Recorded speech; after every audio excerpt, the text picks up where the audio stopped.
하나님 말씀은 사무엘 상서 4장 1절서부터 11절까지 말씀입니다. 사무엘 상서 4장 1절서부터 11절까지 말씀입니다.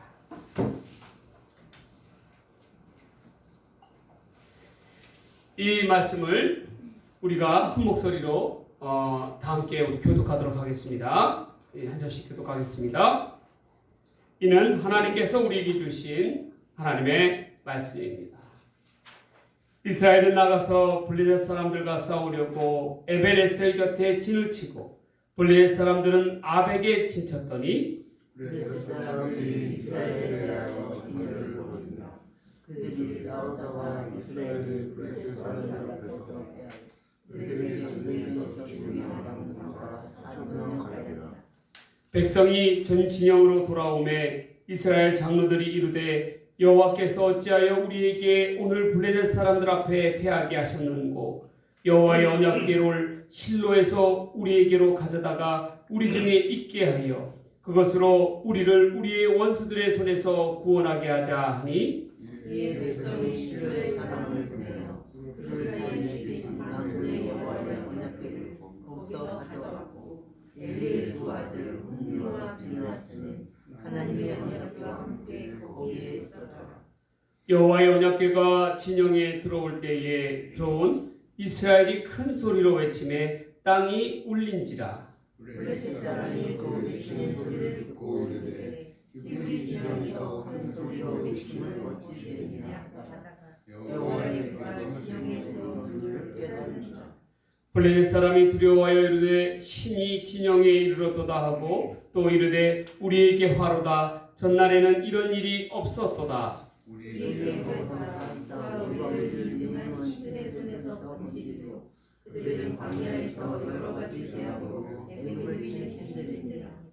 너희 블레셋 사람들아 강하게 되며 대장부가 되라. 너희가 히브리 사람의 종이 되기를 그들이 너희의 종이 되는 것 되었던 것 같이 되지 말고 대장부같이 되어 싸우라 하고 블레셋 사람들이 쳤더니 이스라엘이 패하여 각기 장막으로 도망하였고 살육이 심히 커서 이스라엘 국경에 엎드러진 자가 3만 가량이요. 하나님의 궤는 빼앗겼고 엘리의 두 아들 홈리와 비느하스는 죽임을 당하였더라. 아멘. 오늘 이 시간에는 사무엘상서 4장 1절에서부터 11절에 있는 말씀을 가지고 껍데기 신앙을 버립시다 라는 제목으로 하나님 말씀 전해드리고자 합니다. 우리가 많은 교인들을 보지만 우리 교인들 가운데서도 보면 참 저 사람의 신앙은 옳고 올바르다라는 신앙인 반면에 저 사람 또 다른 저 사람의 신앙은 참 이 신앙에 하나님 중심이 없는 참 신앙이 없는 그러한 신앙이다라고 그렇게 표할 때가 있습니다. 하나님 없는 신앙 그런 신앙을 갖다가 뭐라고 얘기하냐면 껍데기 같은 신앙이라고 하는 거예요. 예수님께서도 말씀하셨잖아요. 알곡과 쭉정이 비유를 통해서 뭐라고 합니까? 우리 신자들 가운데서는 어떻게 해요?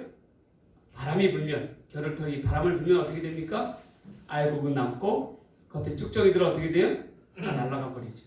마찬가지 그런 게 하나님께서도 알곡과 쭉정이 신자들을 구분하신다라는 거예요. 문제는 이 껍데기 신앙, 쭉정이 신앙을 갖고 있는 사람들은 영적인 전투 가운데 이 세상의 거친 영적인 전투 가운데서 실패할 수밖에 없습니다. 왜 그렇습니까?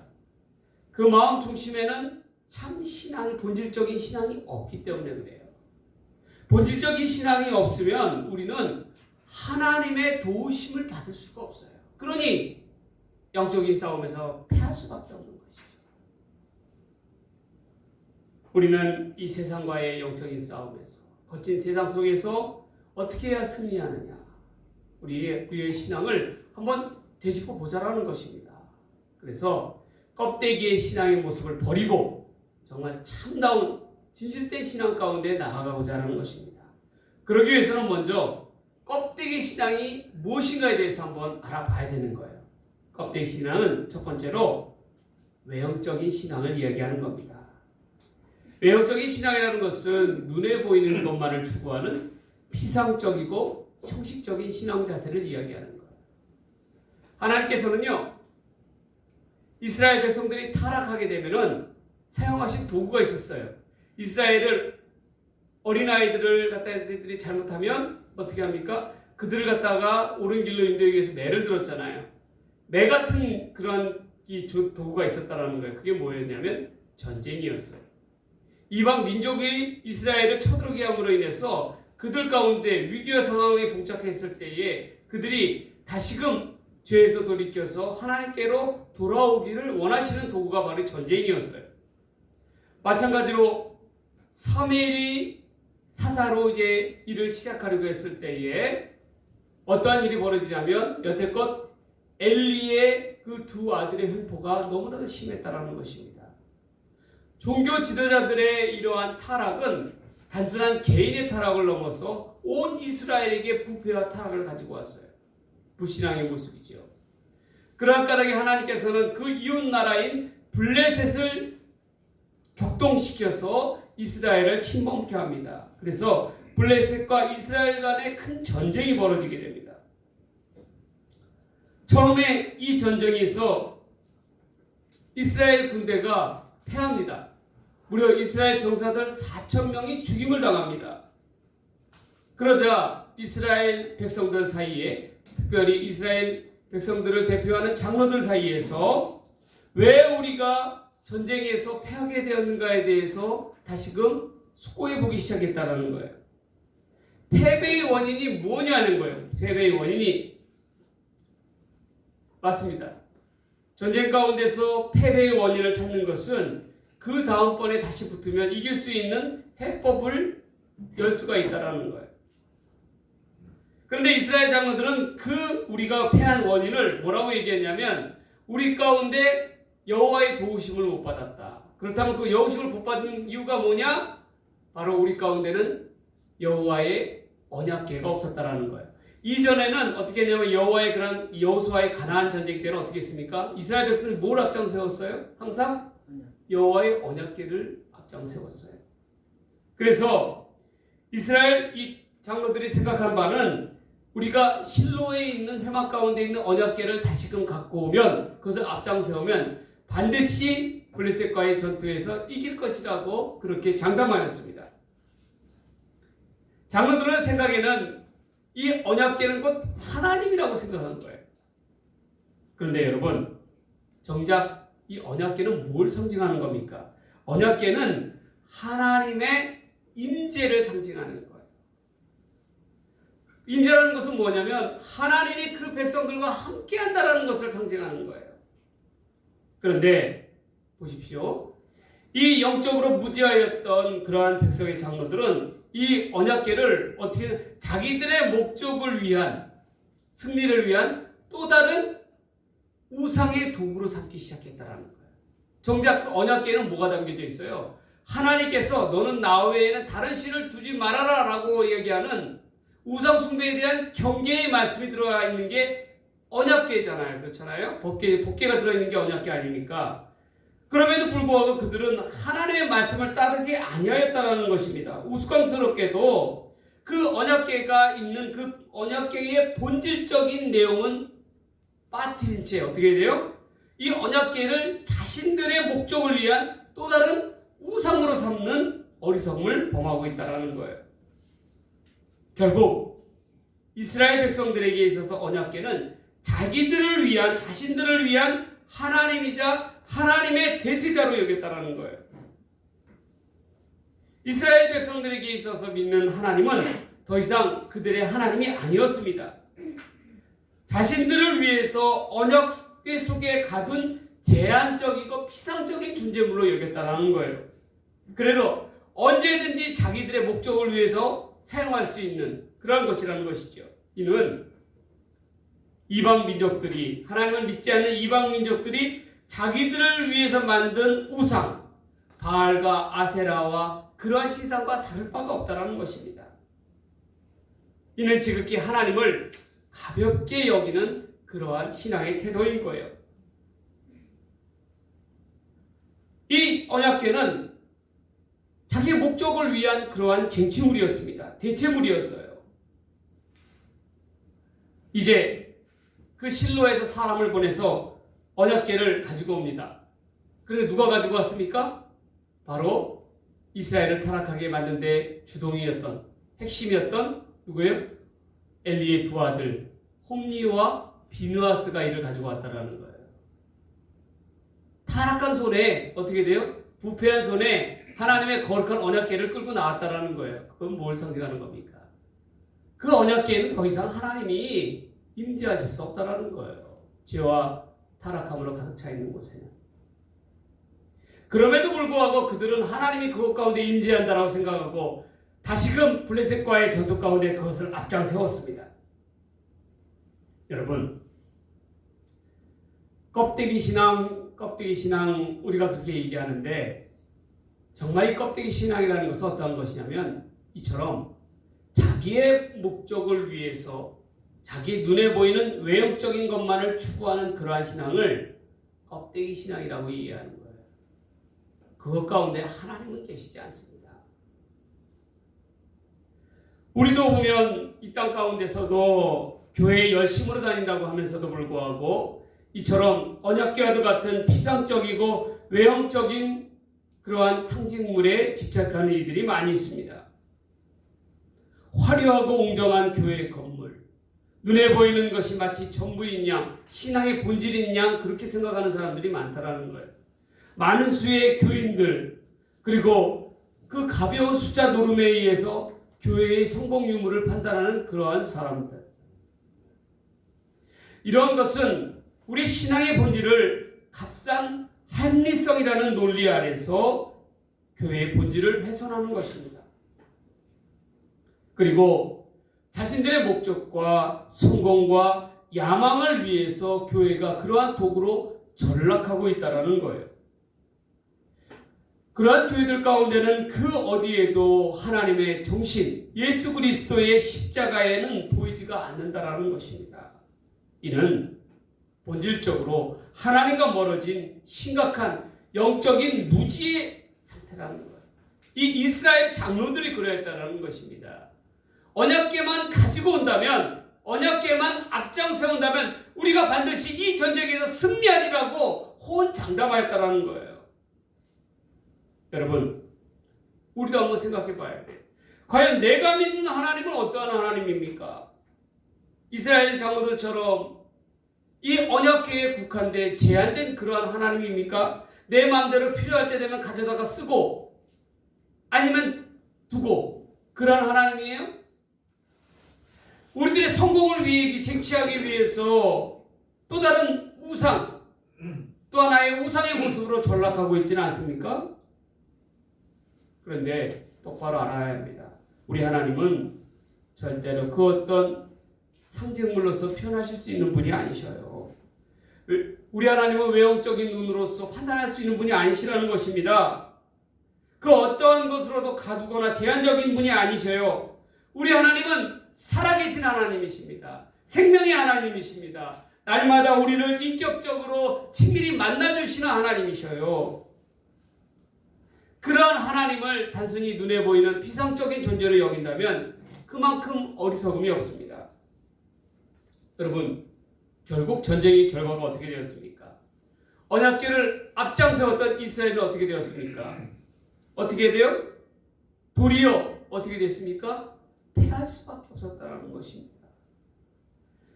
허무하게도 3만 명이나 되는 그 많은 이스라엘 병사들이 죽임을 당하였어요. 한자리에서. 그리고 모두가 흩어졌습니다. 그리고 그렇게 그들이 자랑스럽게 앞장세우던 언약궤는 블레셋 사람들의 원수들의 수중에 빼앗기고 말았다는 거예요. 결국 이 소식을 들은 나중에 엘리가 어떻게 됩니까? 이 뒤로 자빠져갖고 목이 부러져서 죽임을 당합니다. 얼마나 그 소식이 충격적이었는지. 그리고 그 자리에서 하나님의 이름을 거룩고 타락하게 했던 홈리와 비느하스는 어떻게 되었습니까? 그 자리에서 죽임을 당하였다는 거예요. 여러분, 우리는 우리 하나님을 어떻게 바라다 봐야 하는 너무도 중요합니다. 우리 하나님을 단지 눈에 보이는 것으로 가두려고 하는 외형적이고 피상적인 껍데기의 신앙을 우리는 벗어야 던져야 합니다. 그리고 하나님을 진실된 마음으로 우리 마음의 중심에 두고 올곧이 나아가는 참된 신앙인이 되어야 된다. 우리 교회는 앞으로도 계속해서 세상의 영적인 도전 앞에 직면하여 있습니다. 이 영적인 도전에서 승리하고자 한다면 우리에게 가장 필요한 것은 바로 하나님의 도우심이에요. 이 도우심을 얻기 위해서는 우리의 마음이 이처럼 피상적인 잘못된 목적을 가지고 믿음 생활을 하는 그러한 신앙의 모습들을, 외형적인 신앙의 모습들을 벗어 던지고 진실된 마음으로 예배자의 모습으로 하나님만을 섬기며 나아가야 된다는 거예요. 여러분, 우리 진실된 신앙인이 됩시다. 껍데기의 외형적인 그러한 신앙의 모습들을 버리고 정말 아무 가치 없고 무의미 없는 반복적인 그러한 믿음의 신앙생활의 모습들을 벗어 던지고 하나님 앞에 보다 진실된 모습으로 하나님을 중심에 모시고 신본주의의 그러한 정신을 가지고 올바로 나아가는 우리 모두의 삶이 되기를 주의 이름으로 간절히 소망합니다. 소망합니다. 두 번째로 껍데기 신앙은 어떠한 신앙이냐면 여러분 과거가 부정되는 신앙입니다. 과거가 부정된다는 것은 뭐예요? 믿음 이 신앙 가운데서 결국 하나님께서 우리에게 주신 큰 은혜를 어떻게 돼요? 팔아버리는 거예요. 잊어버리는 거예요. 사람은 우리 인간은 망각의 동물이라고 합니다. 동물이라고 하기는 그렇죠. 그런데 왜 망각의 동물이냐? 자꾸 잊어버린다는 거예요. 그렇게 큰 하나님의 은혜를 받았음에도 불구하고 그 은혜가 언제 그랬냐는 듯이 시간만 지나면 어떻게 돼요? 팔아제껴버린다는 거예요. 잊어버린다는 거예요. 여러분, 본문에 나오는 이스라엘 백성들은 어떠한 백성들이었습니까? 출애굽을 경험한 백성들이에요. 그렇잖아요. 앞서 조상들이 출애굽 당할 때 사막 가운데서 그들이 먹을 것이 없었죠. 사막은요, 여러분, 풀 한 폭이 나지 않는 곳입니다. 흙과 바위밖에 없는 곳이에요. 그런 곳에 먹을 것이 어디 있겠습니까? 그러나 그 많은 인원수를 하나님께서 어떻게 됐어요? 먹여 살렸어요. 무엇을 통해서? 만나와 메추라기를 통해서. 여러분, 만나는 무엇입니까? 하나님의 도우심이자 어떻게 돼요? 생명을 유지하는 도구이자 어떻게 하나님의 은혜의 상징이었습니다. 그런데 가나안에 들어간 이후로부터 만나가 끊기게 되었죠. 그래서 어떻게 되었습니까? 하나님께서 우리들을 위해 주신 것에 대해서 은혜에 대해서 어떻게 돼요? 만나는 하나님의 은혜의 상징입니다. 우리는 믿음의 사람들은 우리는요 만나 하나님의 말씀을 날마다 먹고 살아야 돼요. 그래야 우리 가운데 생명력이 있는 거예요. 그래서 우리가 큐티 생활을 하는 까닭이 거기 있습니다. 우리가 육신적으로 밥을 먹는 것도 중요하지만 삼시세끼 먹는 것도 중요하지만 그보다 더 중요한 건 뭔지 아세요? 하나님의 말씀으로 살아가야 됩니다. 왜? 그것 가운데는 하나님의 은혜가 있기 때문에 그렇습니다. 여러분, 오늘 본문에 보면 언약궤가 이스라엘 군대의 진중에 도달했을 때 이스라엘 진중에서는 큰 환호성이 들렸습니다. 얼마나 그 환호성이 컸냐면 땅을 진동하였다라는 거예요. 그래서 저 너머에 있는 블레셋 사람들의 진영 가운데도 그 소식이 들리게 되었습니다. 이게 무슨 일이냐 보니까 직감한 거예요. 아, 이스라엘 가운데 저 언약궤가 도착했구나. 그래서 어떻게 되었습니까? 블레셋 사람들은 두려움에 떨었다라는 거예요. 마치 여호수아가 여리고성을 점령하러 갔을 때 여리고성 사람들이 그 마음에 간담이 녹아내렸다라고 표현하잖아요. 그처럼 큰 두려움 가운데 블레셋 사람들이 빠지게 되었습니다. 그런데 희한하게도요, 옛적 이스라엘이 도와주셨던 하나님의 그러한 은혜를 끄집어낸 것은 이스라엘이 아니었어요. 오히려 블레셋 사람들이었다라는 거예요. 여호수아의 일들을 끄집어내면서 두려워하였다라는 것입니다. 얼마나 아이러니합니까?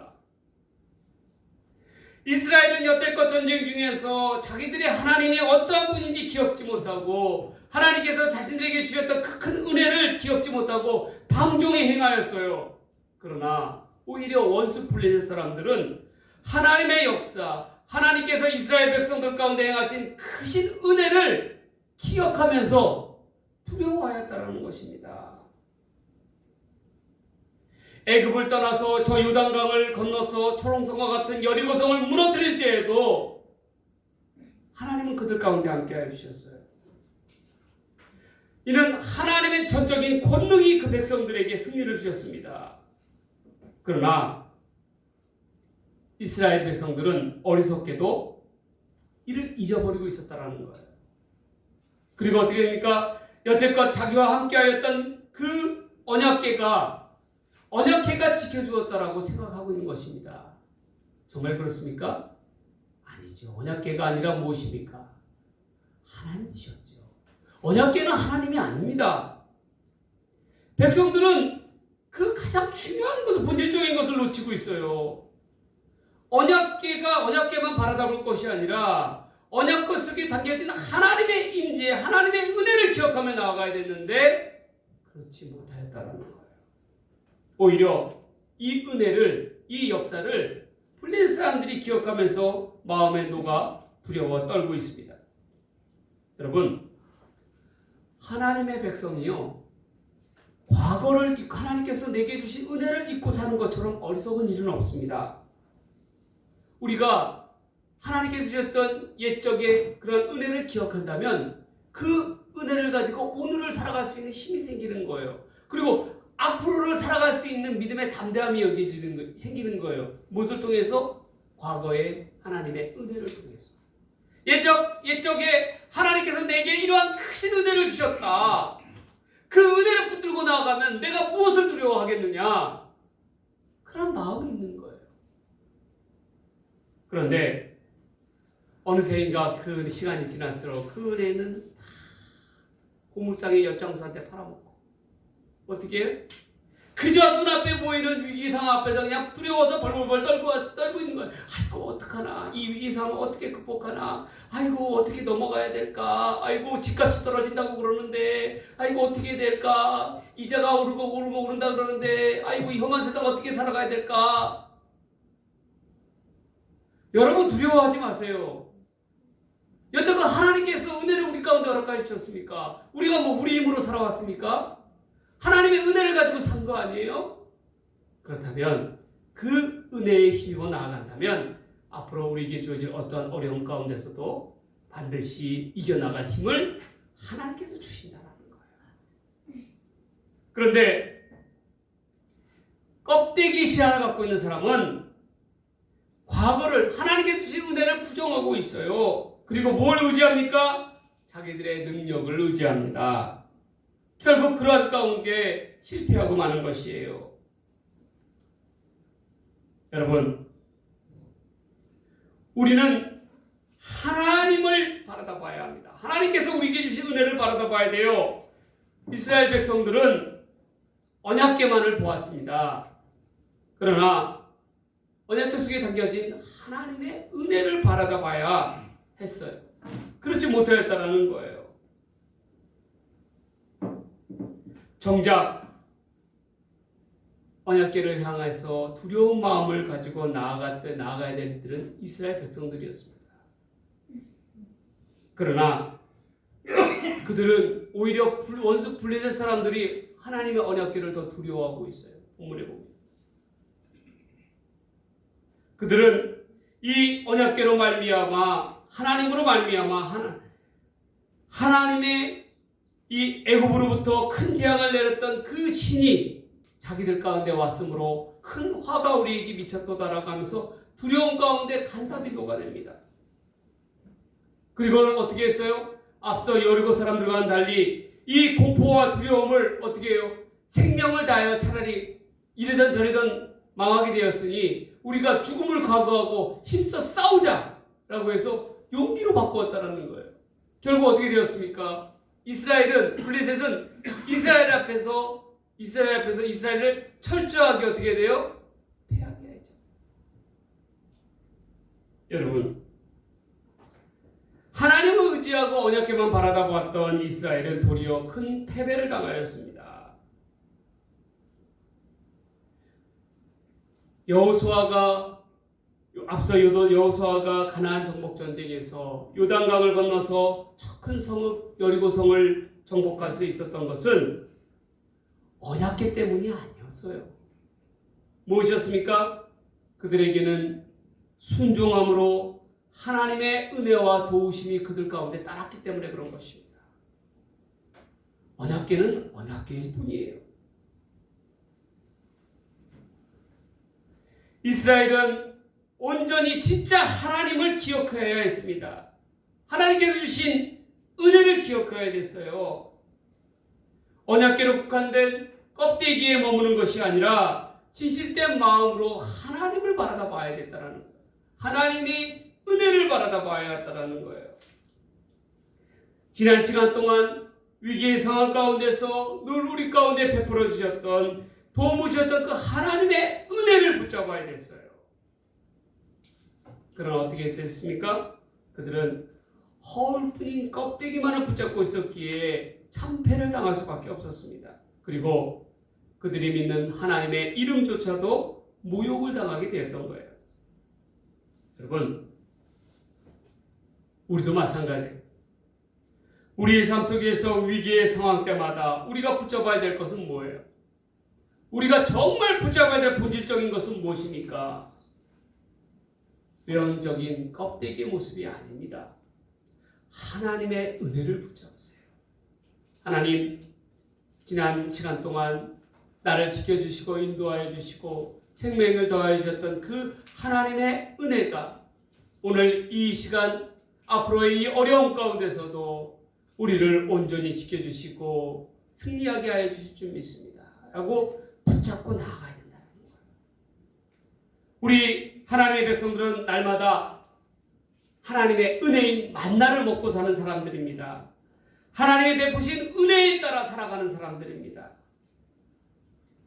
내게 주신 하나님의 온전한 은혜를 붙들며 이를 기억하며 오늘을 힘있게 살아갈 수 있는 우리 모두의 삶이 되기를 주의 이름으로 간절히 축복합니다. 축복합니다. 마지막 세 번째로요.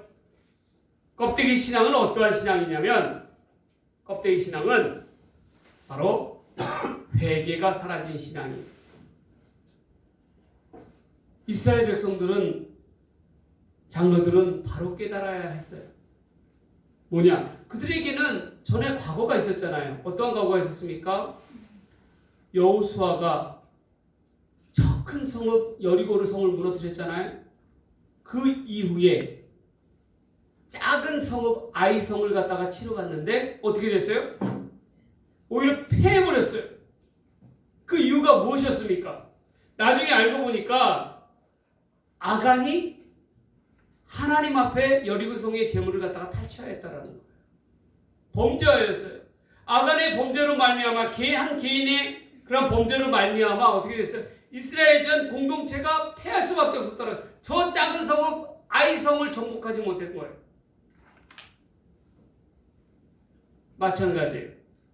이스라엘 지배 장로들은 우리가 왜 블레셋 사람들의 손에서 이렇게 휘둘릴 수밖에 없겠느냐, 왜 우리 전쟁 가운데 칠 수밖에 없었냐의 본질적인 이유를 알았어야 됐어요. 왜 그랬습니까?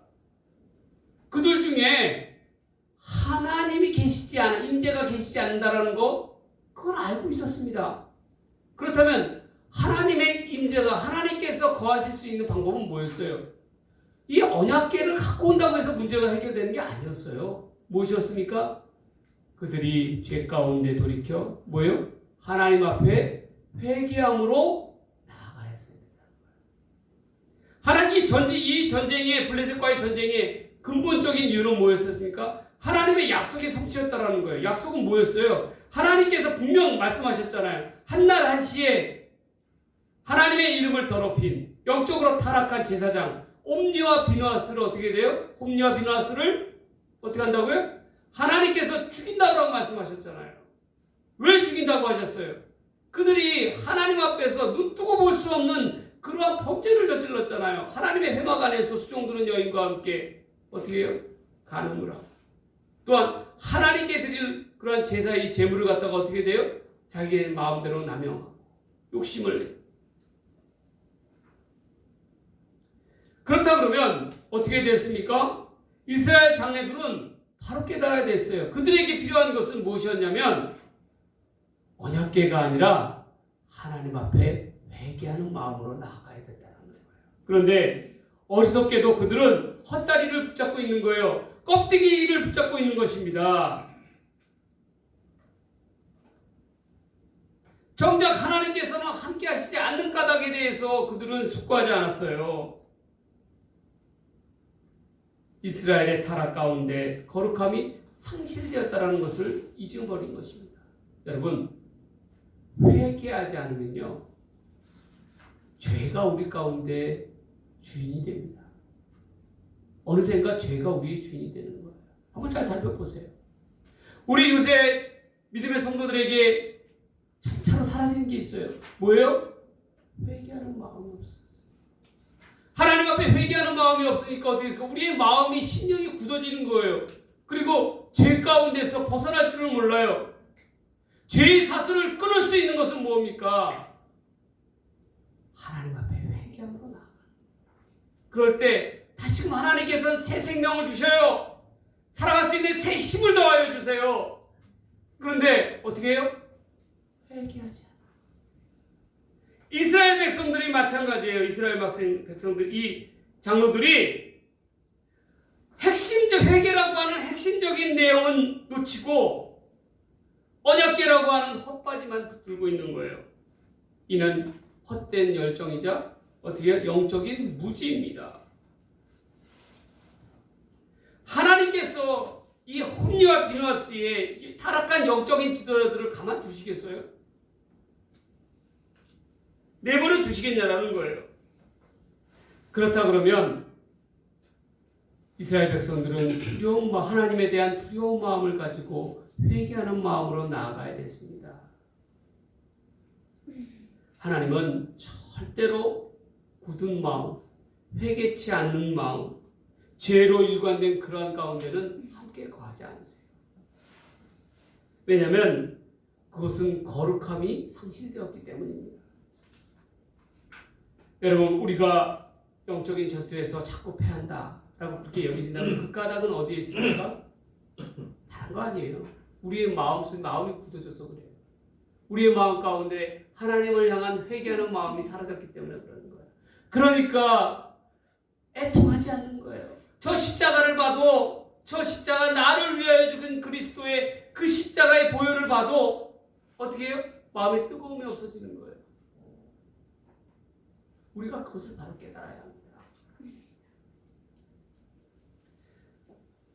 이스라엘은 아간의 범죄함을 교훈으로 삼았어야 했습니다.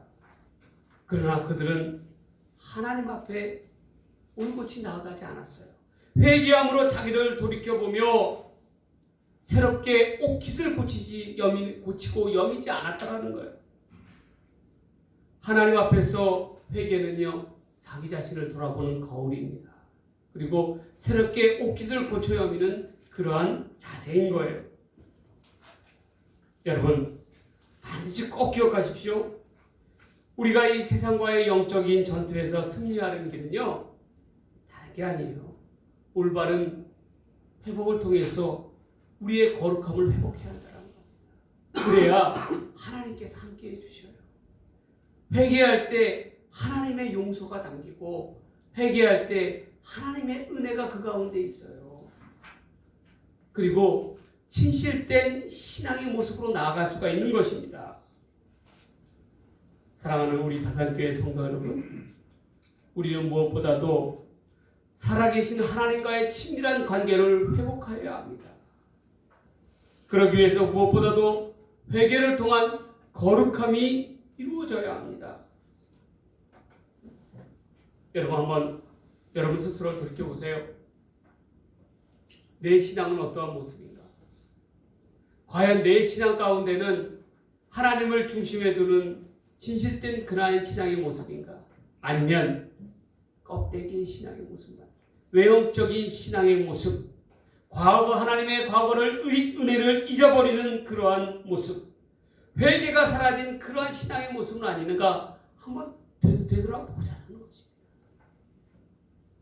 무엇보다도 여러분, 우리는 껍데기의 신앙의 모습을 버리고 하나님 앞에 보다 진실된 모습으로, 참다운 신앙의 모습으로, 신앙인으로 거듭나는 저와 여러분들의 삶의 모습들이 되시기를 주의 이름으로 간절히 축원합니다.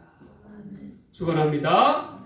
우리가 아까 부르셨던 찬송가 447장 가사를 생각하면서 찬양